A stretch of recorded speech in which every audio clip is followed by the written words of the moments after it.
Right now, police in Thornton are looking for the person who shot a gun in the Sportsman's Warehouse parking lot. It happened last night near I-25 and 84th Avenue in Thornton. Police say there was some sort of disturbance, then somebody fired a gun and then ran everyone off. Police say a crash at 70th and Broadway was likely related, but wouldn't say exactly how.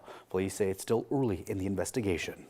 The Denver School District might be under investigation soon. It's because of how it handled a major data breach. Some Denver public school employees say they heard about it from the news and not the district itself.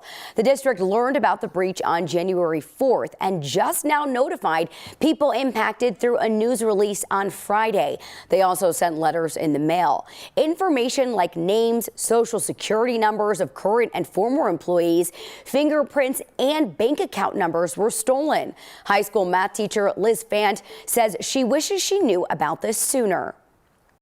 I'm very disappointed that DPS did not reach out to all employees as soon as this happened to protect us and show that they value us. But there was no mention of any of our personal information being compromised.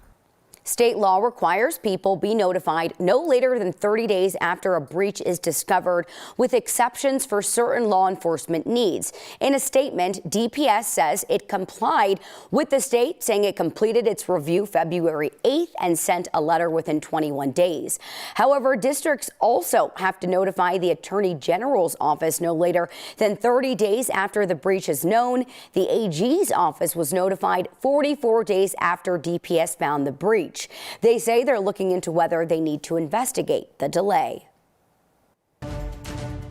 We are less than 1 month out from the Denver mayoral election, and Denver City Councilwoman Debbie Ortega is one of the most experienced candidates in the 17-person field running for mayor.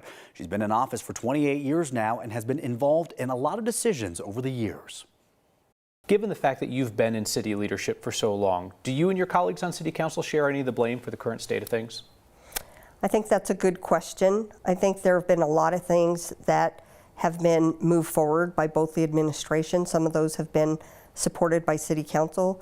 As you know, I haven't always aligned with the mayor on some of the things they brought forward, like the Great Hall project, like the trash fee, the Hensel Park land swap. Those are examples of somewhere I didn't agree. And when you talk about where we're at with our homeless situation, there are a lot of things I would be doing different. Now, like most of the candidates, Ortega wants to offer shelter and treatment to people living on the streets, but she would not say if she would have someone arrested just for violating the urban camping ban. You can watch that full interview with Debbie Ortega and the other candidates running for mayor right now on 9news.com, as well as on the Next YouTube channel.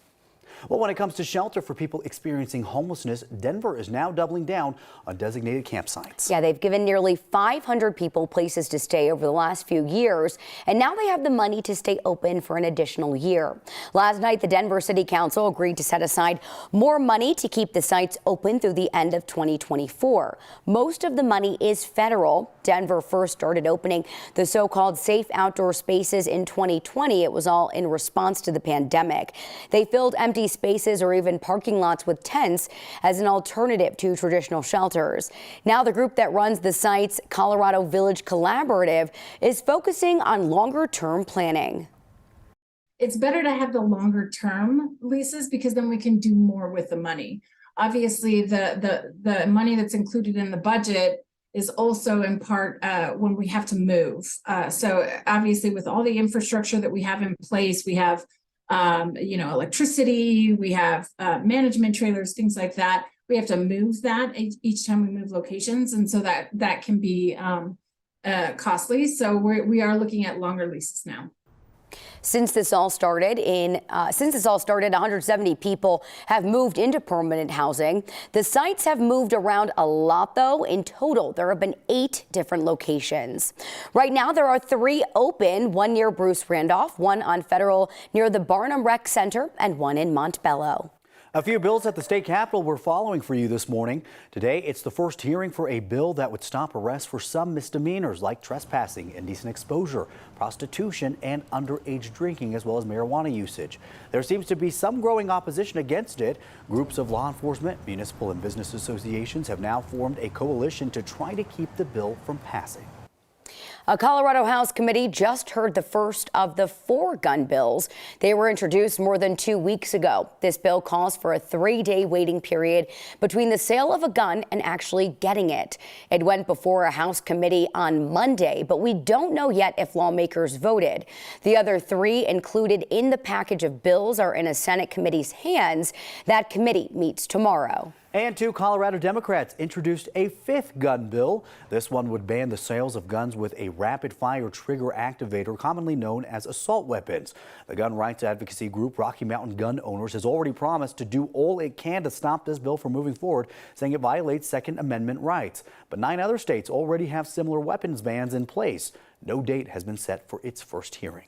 Vice President Kamala Harris is back in Washington this morning after a visit to Colorado to talk climate change. So if you were stuck in traffic yesterday, that could have been the reason. This was the backup at I-70 in the area of Chambers as the motorcade made its way from DIA to Arvada. Harris joined freshman Democratic Congresswoman Brittany Pedersen at the Arvada Center and spoke about protecting our water. What's happening in California, how that affects Colorado, how what's happening in Colorado affects the region. We are so interconnected and interdependent. And to the extent that we fully embrace that point, I think we will be smarter with policy and resources. Harris says she is optimistic about our climate future, even with global carbon dioxide emissions hitting a record high last year. Second Gentleman Doug Emhoff also tagged along, visiting the National Renewable Energy Lab in Golden. This is Harris's second visit to Colorado while in office. She last came here 2 years ago to talk about COVID vaccines. 6:09 now on your Tuesday morning, and the Avs are back at Ball Arena again tonight. They're going to be taking on the San Jose Sharks, who are in last place in their division. Puck drops at 7.